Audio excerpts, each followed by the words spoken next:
Hey everybody, another GMG review. Today we're taking a look at Shadowvaults, the latest expansion for Warhammer 40,000 Kill Team that was kindly sent along as a complimentary review copy by Games Workshop. So what is Shadowvaults? Well, it is a two-player battle box, so not a starter set, which means it doesn't come with a rulebook or dice or measuring gauges, or actually barricades, which is kind of key. You need to have some barricades as well. But it does come with two brand new kill teams, the Heirotek Circule and the Kasrkin, for Warhammer 40k Kill Team, and some very cool new models. We saw them all previewed last week, as well as some new terrain assets for the Into the Dark Killzone. And that is a robot, a sentry gun, a giant bomb, some security consoles, armories, and weapons stockpiles, as well as a camera. And all of these tie into the special missions, spec op missions that are in here. So we're looking at a 100 and something page supplement. It's 120 pages. Data cards for everything. You get 9 new missions as well for spec ops, as well as some match play missions, and some backgrounds on all of these cool new miniatures and sort of like what they're doing places. Some talking about the Kasrkin themselves, how about 3 million Cadians survived the fall of Cadia, and they are still being trained and still existing in guard regiments, and they are some of the most sought after fighters basically in the Imperium. So what are you going to have? Obviously you're going to have a full Kasrkin squad, 10 men, 3 specials plus a sniper, or a marksman rather. There's the marksman right there. You get basically the ability to make a flamer, a melta-gun, a plasma gun, and a las volley. So you can pick 3 out of the 4 and build them. You get a trooper, recon trooper, you get a combat medic, demo trooper. You also get a sergeant with a variety of options, including a chainsword, a plasma pistol, and a bolt pistol. So lots of cool stuff you can do here, and of course you can do my favorite thing. Let's roll up some missions. 62, or some names. Sorry, it's Veers the Kasrkin. That's another 62. What else? Does it roll anything else? 32. Ackerman. So they've only got one name because, of course, when you're in a special forces team, you only ever name one name, like Dylan. The CIA got you pushing too many pencils. And then your names for your kill team, your squad quirk, like a cut above the rest. This kill team contains elite fighting troops among the best in all the Imperium. These Kasrkin know it, and they disdain other soldiers. 5, their background is they're Cadian through and through. Every Kasrkin in this squad is Cadian by birth, so not basically a recruit from the Schola that was trained later on. And then their base of operations, 3, under the stars. These Kasrkin carry everything they need with them, relying on Cadian strength and will. They never stay in one place for very long, establishing only rough camps before moving on. They're always on the go. If you can find them, if you need help, you can call the K-Team. And the circles of the Cryptex. So basically, this is not like a Necron-y Necron kill team. You're not going to get any warriors, no scarabs. So I don't actually know that this replaces what's in the annual or in the kill team compendium rather, because it's focused on the guardians basically of the Cryptex, and you can use 3 different types of Cryptex in here. You can also use the Psychomancer and the Chronomancer, who already have miniatures, to go with the Technomancer. You can have cool names like 46 Eknotet, Eknotet 24, Eknotet the Relentless as like your dude. The kill team name you get a generator for, so like 45. The Court of Imhotep, or the Imhotep's Chosen Circle. Their quirk could be things like Ether Flux. These warriors have slipped out of sync with time and they flicker in and out of reality. Their background could be the Pharaon's Chosen. These elite hand-picked warriors are the finest agents of the Pharaon. And their base of operations is a personal collection. The crypto of this kill team keeps a wide variety of souvenirs, artifacts, and examples of lesser species in a grand gallery. It's like Cobra Commander, or my very favorite Necron, Trazine the Infinite. And then we can break it down to rules. Okay, so Ash, let's get into it. Now, I'm not going to go through the Gallowdark and the Close Quarters rules, obviously, because these are a reprint of what was in Into the Dark, and if you're not aware of them, they basically allow you to do a close quarter fighting and describe how the walls and doors and stuff work. I will showcase the 3 new artifacts basically, but there's only one that really does much, which is the sentry gun. Everything else is described in a mission, right? So the other ones are assets for kind of theming the mission, like the security turrets and stuff like that. It's really just the sentry gun that you need to know about. It's cool, it shoots and then cools down, and you can control it with security panels. So the Kasrkin themselves, all right, we got a 10-man kill team here. You get a Sarge, you can have a variety of different options. You can have a las gun and a gun butt, or a hotshot las pistol and a power weapon, or a plasma pistol and a chainsword, but no plasma pistol and power weapon. So don't build them accidentally the wrong way. And then 9 Kasrkin, you can have basically all 9 specialists plus a trooper. So you can have a combat medic, a demo trooper, a gunner, a gunner, a gunner, a gunner, a gunner, and a recon trooper, sharpshooter, trooper, and vox trooper. So you can have the gunner 3 times, because you have to combine the gunner and sharpshooter as a single profile. You could have 4 gunners if you didn't take a sharpshooter, though, but you definitely want to take the sharpshooter because he's pretty awesome. And he allows you to have somebody sit in concealment and still shoot with his silent weapon. TAC Ops. So you've got 3 different TAC Ops. They're actually all pretty awesome, and compared to like the Breacher TAC Ops, relatively easy to do. Vital Objective, for instance, you can do this any turning point after the first. You pick an objective you don't control. So like you rush out turn 1 towards them, and then as long as you control that objective at the end of the turn, you get a point. And then if you get it again afterwards, at the end of any subsequent turns, you get another point. So you pick something to be vital at the top of 2, you grab it, you hold it for another turn, you're scoring 2 for this one. Stand Fast, this is any turning point. At the end of any turning point, if friendly operatives control 2 or more objectives, and friendly operatives control more objectives than the enemy, get 1. And if you achieve this first condition again, get 2. So I love both of these because they're relatively simple and straightforward. And you can literally double them down as long as you're holding 2 and holding more, and you grab the vital one.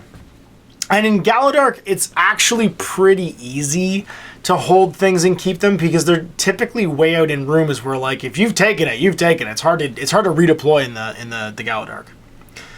And then finally, Secure Zone. And again, this one triples down really easy with the other ones. Reveal this in the target reveal step of any turning point, but you can do it on turn 2 as well. If this TAC Ops revealed at the end of the target reveal step of each turning point, place one of your secure tokens anywhere in the kill zone that's more than 6 from your drop zone and more than 2 horizontally from an enemy operative. At the start of the next turning point, remove that token. So you can redeploy it if you want, or you can leave it where it is. At the end of any turning point, if a friendly operative is within 2 horizontally of the secure zone token and no enemy operatives within 2, then you score VP. And if you get it again, you score another VP. So like, Vital Objective, Secure Zone, if you just like clear a room, take an objective and hold it for the rest of the game, you're going to score 4 off these. So your personal TAC Ops are all about holding zones and all actually really easy to combine. Yeah, they're fantastic. And this was Jay's favorite ability, Elite. You start with 10 Elite points because you're just the best of the best. And you can spend them in the roll attack dice step of their combat and shooting attacks. You can spend 1 or more to adjust 1 of your dice. And for every Elite point you spend, add 1 of the results. So you can turn a 1 into a 6 if you spend 5 points. For example, if a friendly Kasrkin operative makes a shooting attack in a roll attack dice step, you roll 1, 2, 4, and 6. You can spend 2 points to make the 4 also a 6 or the 2 also a 4. But you can't do more than 1 dice in the roll. So they're basically might points from Lord of the Rings, and your sergeant gives you 2 free per turn with one of his abilities, which is pretty rad. So really cool because they can influence their dice rolls. Because they kind of actually still have sort of guardsman stats, that's actually really useful. So they don't bake in better stats for the Kasrkin, like have them hitting on 3s like Marines. Instead, they give you the ability to influence dice rolls because you're just better than everybody else. So yeah, it's pretty handy, and you can earn more with the Kasrkin Sergeant. All right, you got 4 strat ploys. The first one's Elimination Pattern for 1 CP. Until the end of the turning point, each time a friendly Kasrkin operative makes a shooting attack with a hotshot, excluding the snipe profile, so none of the silent ones, against somebody not in cover, because the snipe can ignore cover if you have the special equipment scope. That weapon gives the piercing 1 critical roll for that shooting attack. A hotshot weapon is a ranged weapon that includes hotshot in the name. So basically, you can turn on your hotshots for a CP for everybody.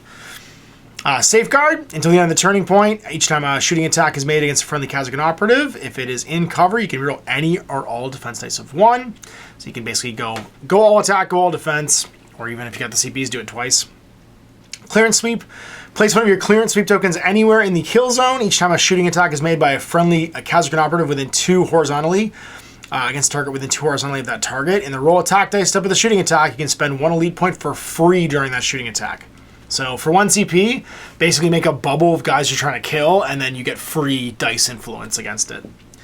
And then reposition. Select, this one's super handy.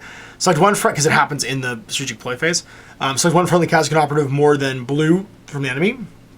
That operative and all other friendly Kasrkin operatives within blue of that operative, and more than blue from enemy operatives, can immediately perform a free dash action. You cannot use strategic ploy during the first turning point. So you can't use it to move up during the first turning point, but in the second turning point, you can make 3 guys dash. We used it wrong one game when there was guys that were very, very danger close, but in the other game, it was super handy to get guys into cover and stuff. Tactical ploys, cover retreat for 1 CP. Use it when a friendly Kasrkin operative is activated until the end of the activation. While that operative is visible and within 6 of another friendly Kasrkin that's not activated, then the activated Kasrkin can perform a fallback for 1 less AP to a minimum of 0. So you can dash back if there's somebody nearby covering you. Neutralize a target for 1 CP. Use after rolling attack dice for a shooting attack made by a friendly Kasrkin. If the target attack's not ready and has either an engage order or not in cover, you can reroll any roll of your attack dice. So if you pounce on someone already activated or that's not in cover, for 1 CP you get to reroll everything, as opposed to just having your tactical reroll. So neutralize target's very, very handy. C's, you can use a tactical ploy to reroll your dice for getting the initiative, and then for Cadia for 1 CP, add 1 damage to both damage characteristics of a gun butt attack. And each time an operative loses a wound on a 5+ not lost. So you can go Super Saiyan basically and get all fighty. As far as core stats go, everybody's basically the same. 3 movement, 2 AP, 1 group allowance. There's no group allowance 2 in this one. Depth 3+, save 4+, 7 wounds, 8 for the sergeant. I think he's the only one with 8. I think everybody else just got 7. There's no other big boys. Yeah, everybody else is 7.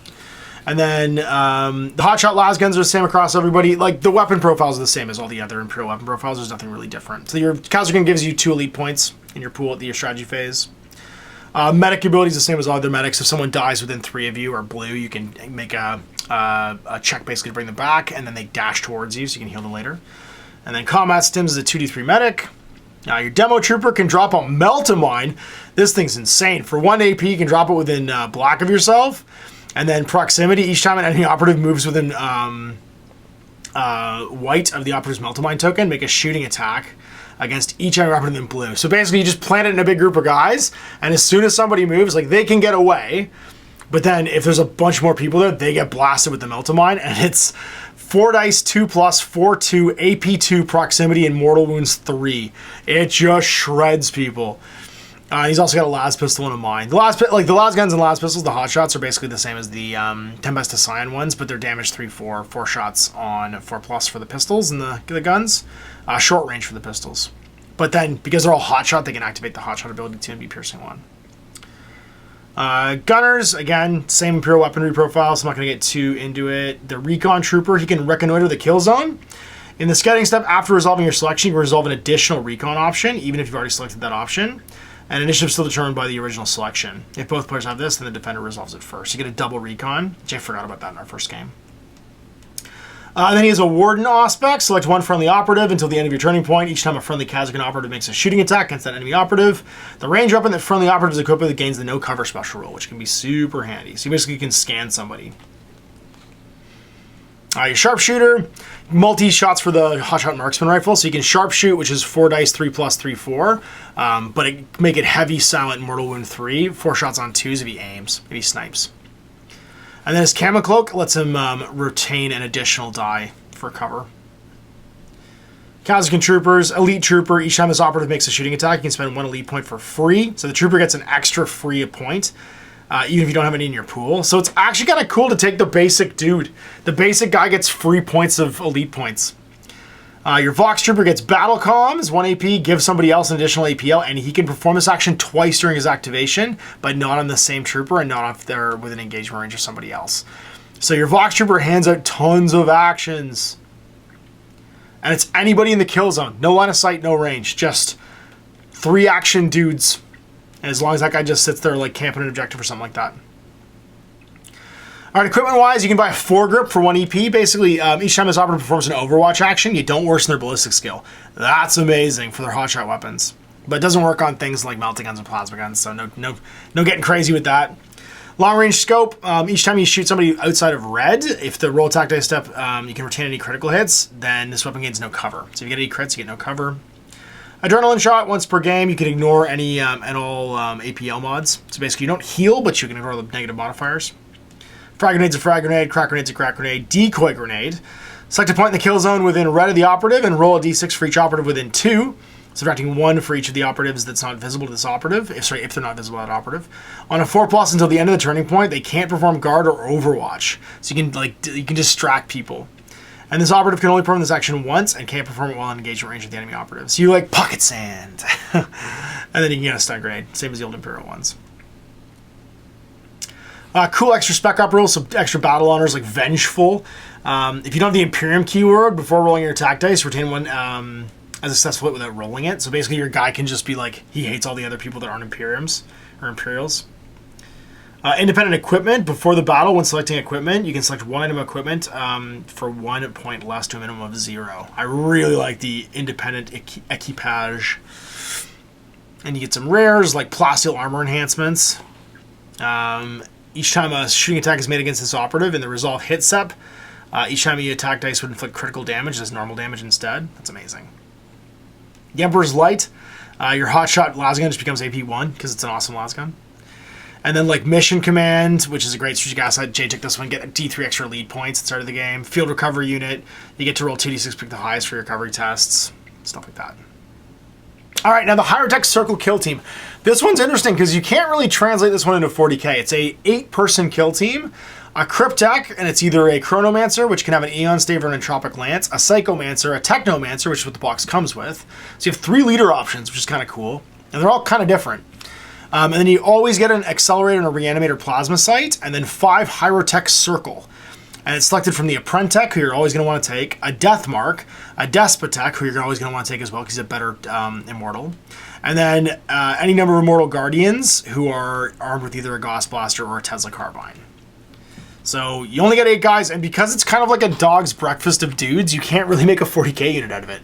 So like the Cryptek and the Plasma Sights and stuff makes sense, but then unless there's some way to take like a mixed unit of like Apprentice, Deathmarks, Despoteks, and Immortal Guardians, and like the Immortals, as long as they're armed the same, can all be in a squad, but you kind of want to mix and match. It's kind of like a purely kill team unit. So for your attack ops, you can pick Unyielding Ancients. At the end of the battle, if 3 or more friendly Heirotek Circule operatives, except for the Plasma Sights, are within red of the center of the kill zone and or your drop zone, you score VP. And if you achieve the first condition and one of those guys is a Cryptek or Apprentice, get an extra VP. So keep your Cryptek or Apprentice alive and have at least 2 other non-Plasma Sight guys alive at the end of the game and have them either in your deployment zone or in the center of the table. So again, you're pretty resilient as you'll come to see. It's not a terrible one. Unearth Artifice, I really like this one. Basically reveal this attack up in the target reveal of the first turning point and place an Artifice token anywhere in the kill zone more than 6 from your drop zone and not on a train feature. And that token is earthed. You get the 2 AP mission action to unearth an Artifice token. Basically, you just unbury it. And then if you're if you're controlling it, basically you get to score VP. And if at the end of the battle you control it, you get an extra VP. So it's like an extra objective that you have to dig up. And then it's worth two bonus ones. That one's pretty easy to do. You can run your Plasma Sights over to do it and stuff too. And just have them hold it in hiding. And then Worthy of Study. Reveal this attack up in the target reveal step of the first or second turning point. Select 2 of your opponent's objectives. Your opponent then selects one of them to be worthy of study. If that enemy objective is operative is incapacitated before it removed from the kill zone, place one of your study tokens as close as possible to it. So you're trying to basically like study one of the bad guys. At the end of any turning point, if a friendly operative controls a study token and a friendly Cryptek or Apprentice operative is within 6 of at least one of those friendly operatives, score VP. And achieve this the first condition at the end of any subsequent turning point, score VP. It's a little more like technical to put together. Honestly, Unearth Artifice is probably the best of these. And then the rest of them are going to be Secure Recon. And Secure Objectives are really good for these guys. So I think taking Unearth Artifice, maybe Unyielding Ancients, because they're a little more passive. There's a lot of action required for Worthy of Study. You can put the Artifice, the Unearth thing, token right next to another objective and just run over and basically like double tap them. So the Unearth Artifice feels like it's the one you're probably going to want to take, and then Unyielding Ancients if you're feeling like you can keep those guys alive. So Living Metal, get 2 wounds back in every strategy phase, or sorry, each initiative phase, and 1 wound in if you're a Plasma Sight. So you just grow back. And then Reanimation Protocols, once per game. It costs a CP. You have to trigger the reanimation to do it. Your Reanimator Plasma Sight can also do it for free once per turn, and he gets a -1 AP. You can do a reanimate, and it basically you take the model off after they're eliminated, or they're taken out of action. They still can't stay out of action for like XP and stuff like that, but then you put a token down, and then during your next strategy phase, your next initiative phase, after you do Living Metal, you roll dice for each token. On a 3+, they come back with D3 wounds. You remove the reanimation token, your order stays the same, and you're not in engagement range of the enemy. So you just stand back up. But everybody can only do it once per game. It costs a CP, so you have to save CPs to do it, or have your plasma site reanimator nearby. So it makes you basically very hard to kill, and it happens after living metal, so you heal D3, but you don't heal another 2 or 3 or whatever afterwards. Strategic ploy, you can reroll an attack die if you're within 6 of somebody, but you can't do it if you're shooting through your Apprentech. Intractable March, get some bonus movement for your Death Marks and Immortals, which is good because they're slow. They're only two circles. Undying Androids, if you're not in cover, you don't count as being in cover, but if you're not in cover, you can retain a single die, which is neat. So basically, you can just walk out of the open, and things that ignore cover too don't ignore it. You just count as getting to retain a single die. And then Dimensional Concealment, you can change your orders on your Death Marks for 1 AP, but I only took 1 Death Mark, so it doesn't feel super useful. That would have been a cool ability for them to have, I feel, as opposed to being a strategic ploy, because you're gonna have to pay an AP and also spend a CP to do it. Your tactical ploy, during deployment, you can put Death Marks into the other dimensions, and they can bamf out not within 6 of anybody, basically anywhere in the kill zone during a turning point as their activation. They count as being on the table. There's also a strategic asset you can take to do it for free with anybody, which I did take and was useful. Leech Power. Use tactical ploy, and they count as having already moved too, so you can't move again because you could dash, so you've already used an AP. Leech Power, use tactical ploy when a friendly Cryptek operative is activated. Select 1 friendly Heirotek Circule operative within 4 inches, so 2 circles, the Cryptek. If that other operative's friendly APL is not negatively modified, subtract 1 from its APL and add 1 to the Cryptek's APL. So you can basically gain an APL to the Cryptek by reducing the APL of your other models. Cortical Subjugation, if your Cryptek operative, so if your Apprentech or Cryptek is attacked, then you can pick somebody else within circle of them to be the target of the attack for 1 CP. And it's treated as a valid target. And it's only for shooting, though. And then Commence Reanimation costs 1, and it's when someone's taken out of action. When you be incapacitated, you have to spend a CP to trigger it. There's a free ability to do it. But as it's a tactical ploy, you can only do it once per activation, right? So if a big blasty weapon kills more than 1, or a Melt-A-Mine, which was super annoying, then it can go off more than once. And then these are the 2 that don't come in the box, the Chronomancer and the Psychomancer. Now, everybody's kind of the same except for their gear. So they've all got 11 wounds, 3 dice and a 3+ save, 3 AP, which is really handy because they want to be able to do their Cryptek actions, and 3 movement and all 1 group allowance. The core sets are all the same. They all have living metal. They all have magnification conduit. When they make their shooting attacks, they can do it through the Apprentech as long as they can see him, and he counts as the point of origin for the shooting attack. And then Cryptek actions, you have to actually pick which 2 of 3 you can do when you add them to your roster. So you can't change this game to game, but they know 2 different abilities that they can do as Cryptek actions, and the Apprentech can also mirror their Cryptek actions. They all know command, select a friendly Death Mark or Immortal visible within 6. The selected fighter can immediately perform a free fight Overwatch, 1 AP pickup or 1 AP mission action, and they can't be an engagement. So the the weapons first. The Aeon Stave on the Chronomancer or the Entropic Lance are your 2 choices. The Aeon Stave's 5 shots, 4+, 3/3 blast, lethal 5+, and stun in shooting, and in melee it's 3 attacks, 4+, 3/3 lethal 5+, and stun. The Entropic Lance is 4 shots, 4+, 5/3 AP1 mortal wound 3. So it's like kill a bunch of people, kill 1 guy real good. And then in melee, it's 3 attacks, 4+, 3/6 damage.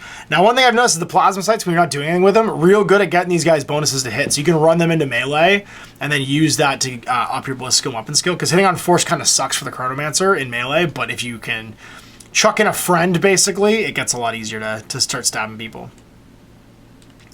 Your 3 actions, Time Splinter for 1. Select a friendly Heirotek Circule operative visible and within red. And to the end of the turning point, that operative is invulnerable. Save equal to its save. So you can turn on invulnerable. You can also, for a phase shifter, buy a 4+ invul for any of these Crypteks. Counter-temporal Nanomine for 1 AP. Place 1 of your counter-temporal Nanomine tokens within red of this operative. And each time an enemy operative performs an action in which it moves, if it would be moved within red of the token, subtract white from the distance it moves. You slow people down. And then Chronometron for 1 AP. Select a friendly Heirotek Circule visible and within red. Until the end of the turning point, add blue to its movement, which is super fast. And each time we lose a wound on 5+, it's not negated. So that's way better than Time Splinter. But Time Splinter and Chronometron are amazing defensive abilities.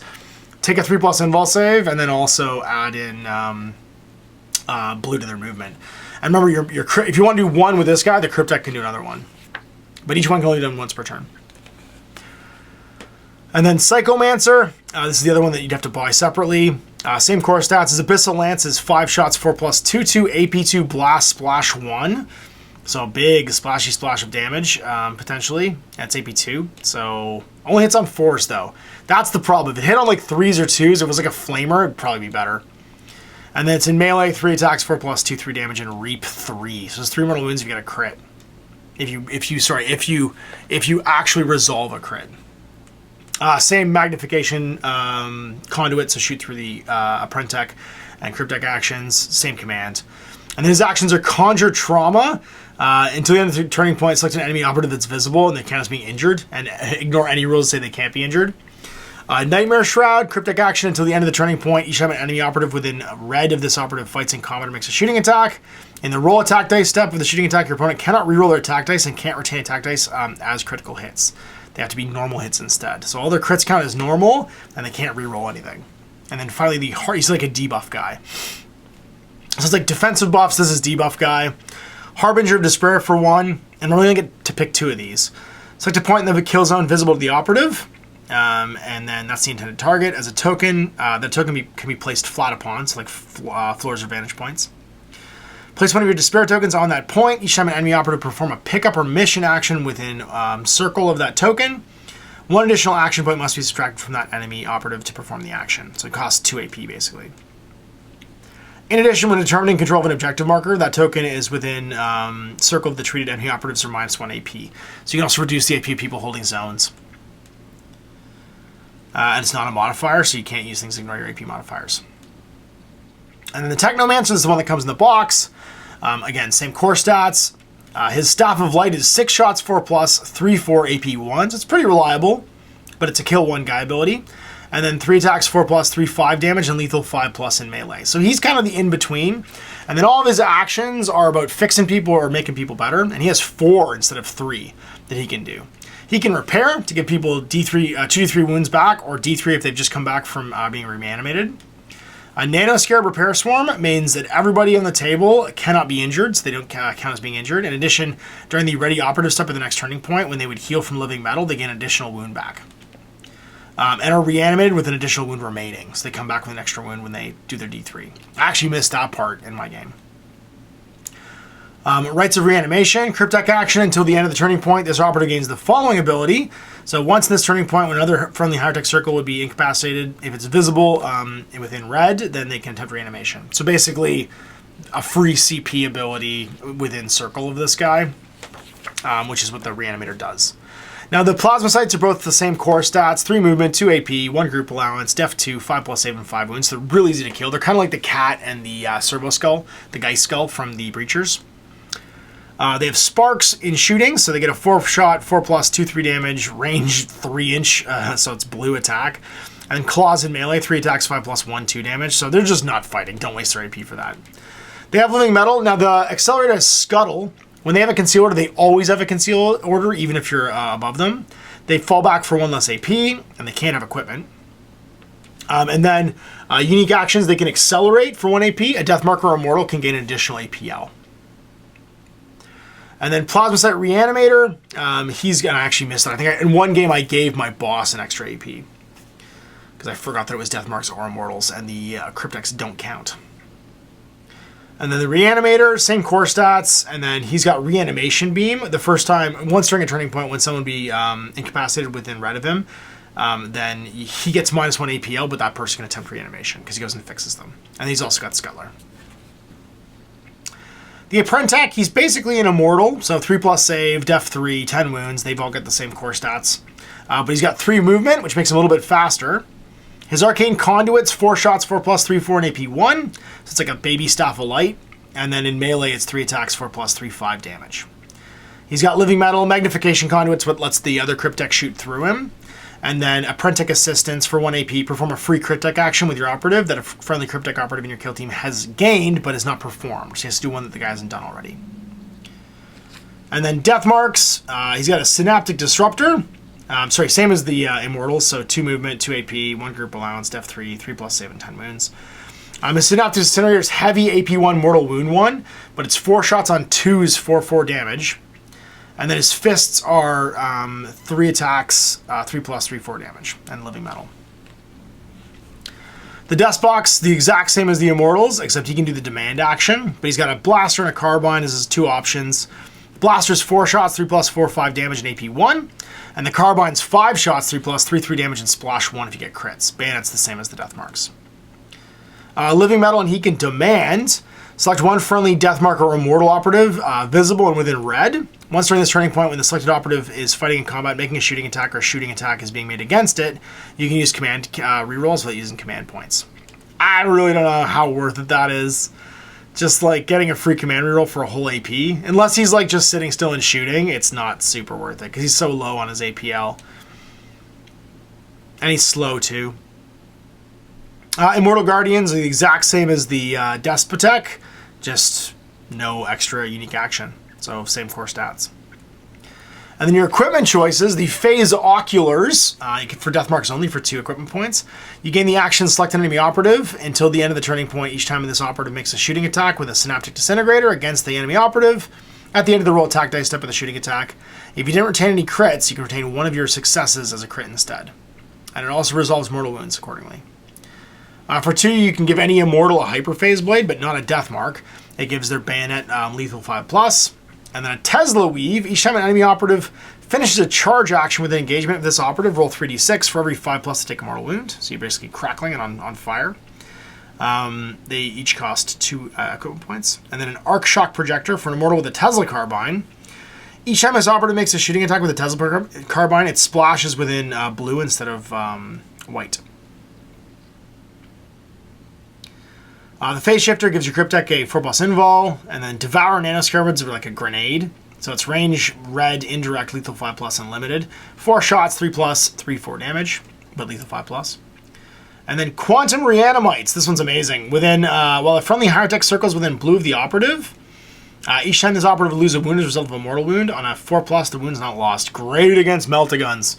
Anything that's like mortal wound, like low crit damage, but then high mortal wounds, really, really handy against. And then Battle Honors, you can get different ones for the Heirotek Circle or the Cryptek. So like, for instance, Ingenious for the Cryptek, the operative gains the remaining Cryptek actions. So you just get all the Cryptek actions for Battle Honor. Or Unrelenting, ignore any and all modifiers to your AP and movement characteristic, and you're not affected by stun. Assets Repair Scarab, so as long as you've been sitting out for a game, you auto-pass your recovery test, which is cool. Or a Tesseract Cube. Each time you complete a Spec Ops operation or expedition stage in Gallowdark expeditions, if you won a game during the operation or expedition stage, you gain a requisition point. And then Dimensional Gateway, you get the free no CP setup for a Deathmark or a regular model. Amend Protocol for an RP. Select a Deathmark, Immortal, or Plasmacyte operative in your slate that's not been upgraded with the Proficient Operative requisition. Remove any number of its Battle Honors and redetermine them. So you just reprogram your guys for 1 requisition point.